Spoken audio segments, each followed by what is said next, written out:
Hello student, welcome back mission teacher. तो student, शुरू करते हैं आज हम एक और नई क्लास। आज की आपकी क्लास है BD 108 यानी कि ITC की आपकी एक नई क्लास आपके सामने लेकर आया हूँ। एक सीरीज़ आपकी ख़त्म हो चुकी है, तो ये दूसरा सीरीज़ आपका शुरू हो रहा है। तो इसका पहला प्रश्न आपके सामने है। चलिए शुरू करते हैं इस क्लास को। कंप्यूटर का कौन सा भाग अदा प्रणाली है? आपके ऑप्शन है ए प्रिंटर, बी CPU, सी कीबोर्ड, डी प्लॉटर। तो इसका सही आंसर होगा आपका सी कीबोर्ड, यानी कंप्यूटर का कीबोर्ड भाग अदा प्रणाली है। चलिए अगले प्रश्न को देखते हैं। हमारा अगला प्रश्न, निम्नलिखित में से किस में सूचना संप्रेषण तकनीकी उपयोगी है? आपके ऑप्शन है ए शिक्षण प्रक्रिया में, बी शैक्षिक अनुसंधान में और सी भंडारण में, डी इन सभी में। तो इसका सही आंसर होगा डी इन सभी में, यानी कि शिक्षण प्रक्रिया और शैक्षिक अनुसंधान और भंडारण तीनों में ही सूचना संप्रेषण जो तकनीकी होती है उसका यूज किया जाता है। तो आपका डी आंसर इसका सही आंसर हो जाएगा। अगले प्रश्न को देखते हैं। हमारा अगला प्रश्न, सूचना तकनीकी के माध्यम हैं। आपके ऑप्शन है ए सूचना विज्ञान, बी सूचना केंद्र, सी मुद्रित माध्यम और डी ये सभी। तो इसका सही आंसर होगा आपका डी ये सभी।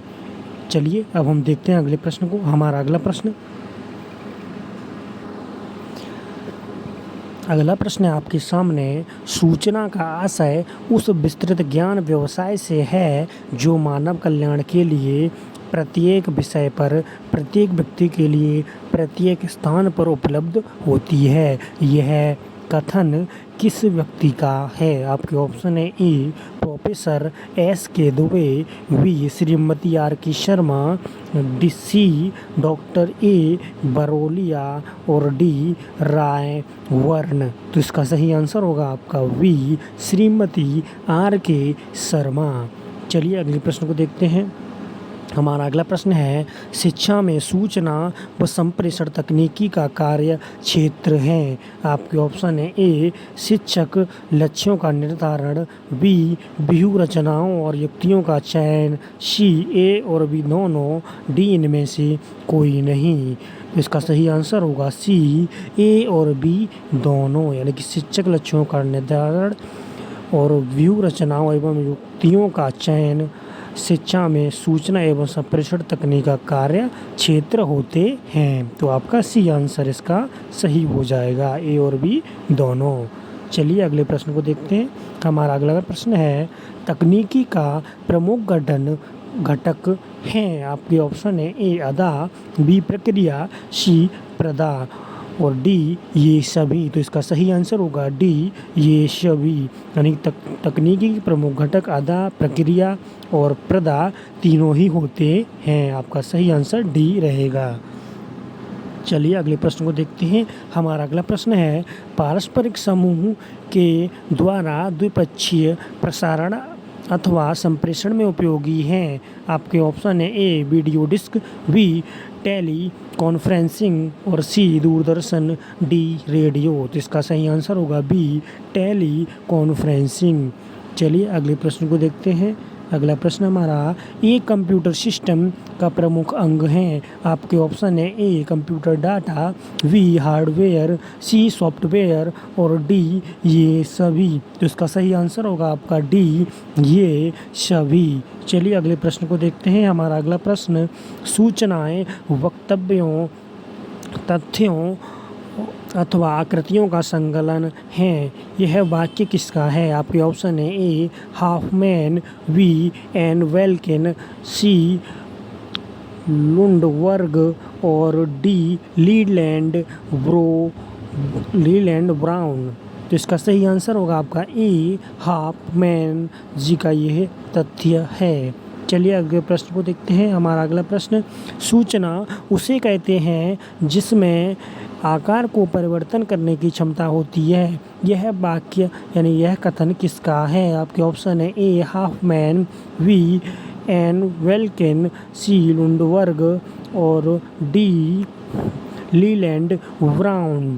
तो इसका सही आंसर होगा आपका वी एन वेल्किन। चलिए अगले प्रश्न को देखते हैं। अगला प्रश्न हमारा, संकेतों द्वारा होने वाला प्रचार संचार है, यह कथन किस व्यक्ति का है? आपके ऑप्शन है ए लुंडबर्ग, हाफमैन और C N Welkin, D Leland Brown. तो इसका सही आंसर होगा ए लुंडबर्ग।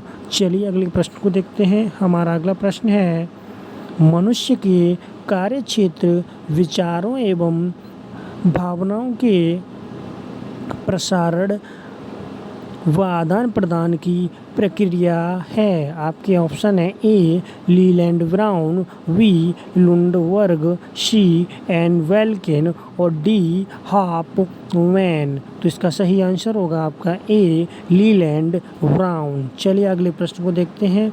हमारा अगला प्रश्न है, आईसीटी की आवश्यकता होती है।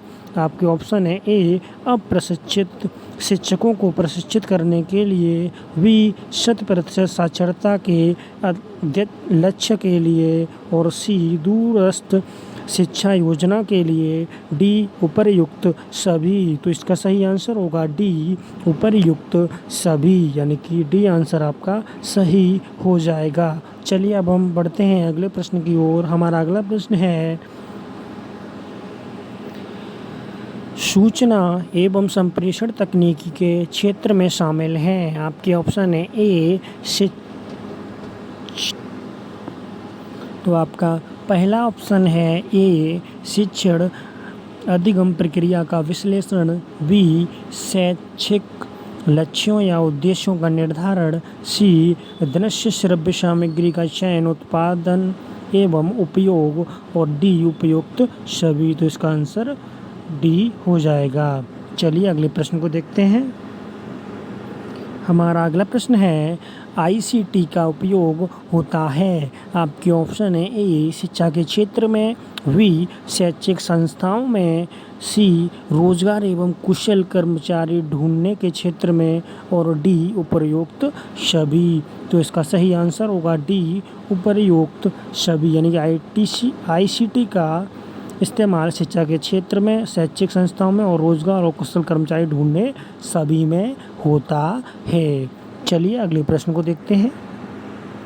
हमारा अगला प्रश्न, आईसीटी का गुण है। आपके ऑप्शन है ए आईसीटी द्वारा कार्यों को बहुत सरलता से व्यवस्थित किया जा सकता है, बी आईसीटी द्वारा कागजी कार्रवाई तथा रद्दी का बोझ कम हो गया है, सी आईसीटी के माध्यम से योग्य व्यक्तियों को सरलता से रोजगार उपलब्ध हो जाता है और डी उपरोक्त सभी। तो इसका सही आंसर होगा डी उपरोक्त सभी। चलिए अगले प्रश्न को देखते हैं अब हम।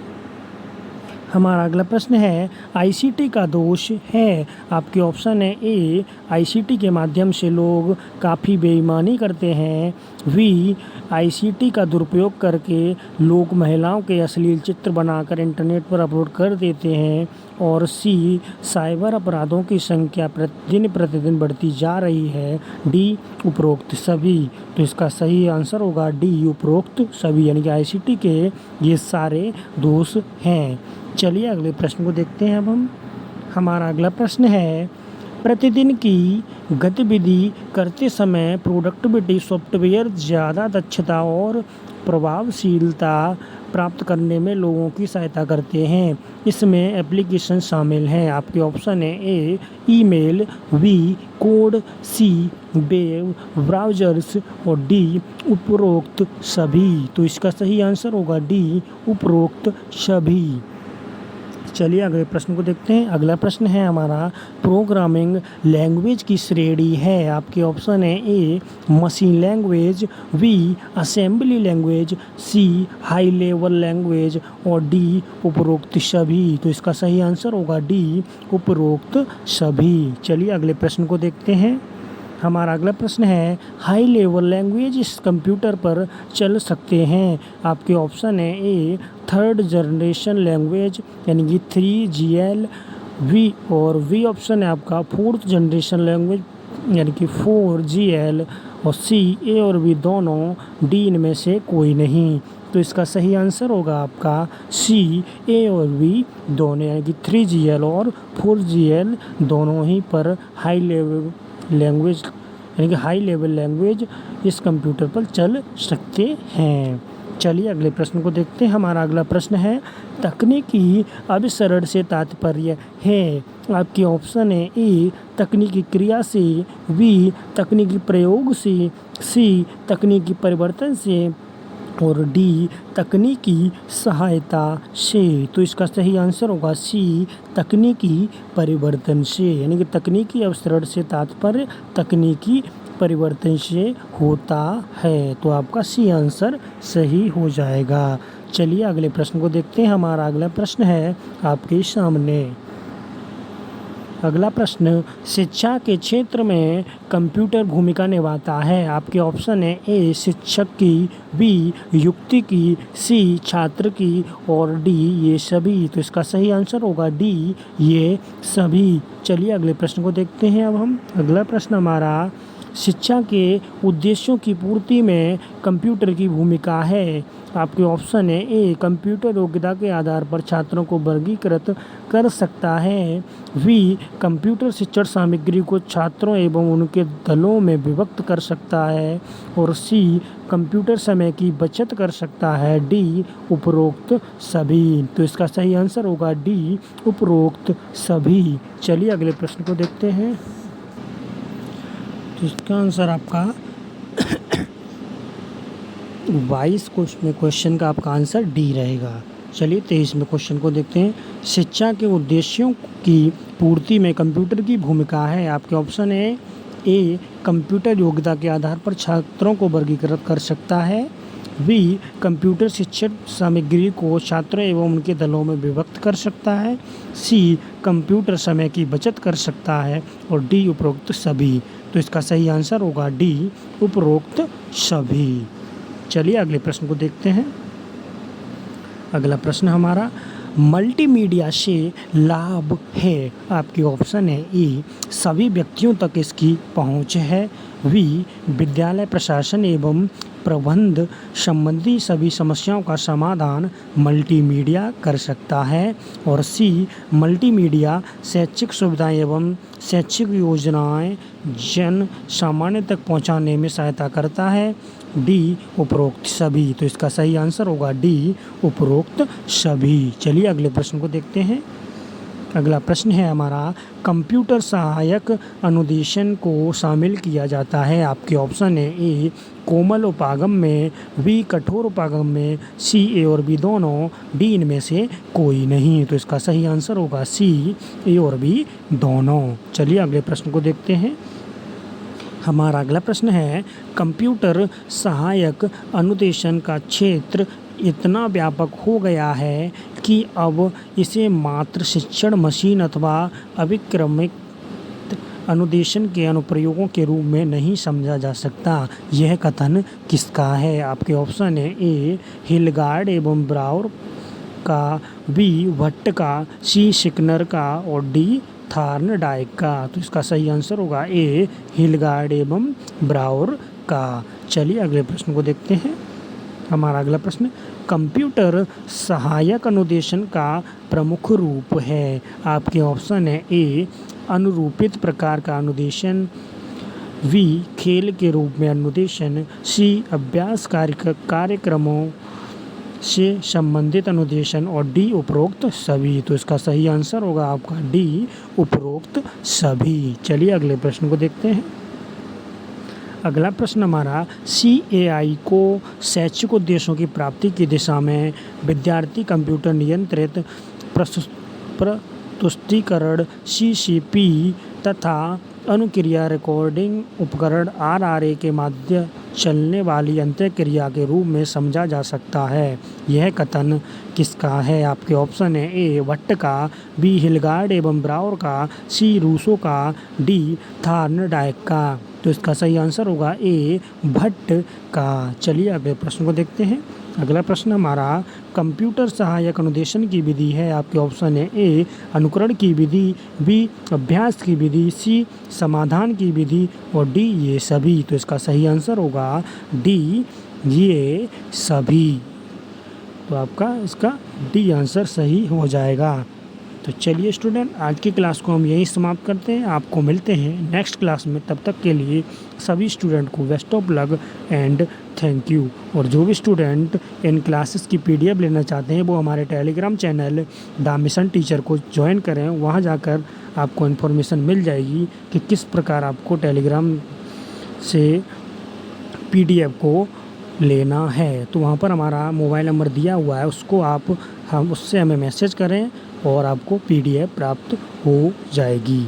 चलिए, तो बहुत बहुत धन्यवाद आप सभी का। अपनी पढ़ाई को अच्छे से करते रहिए।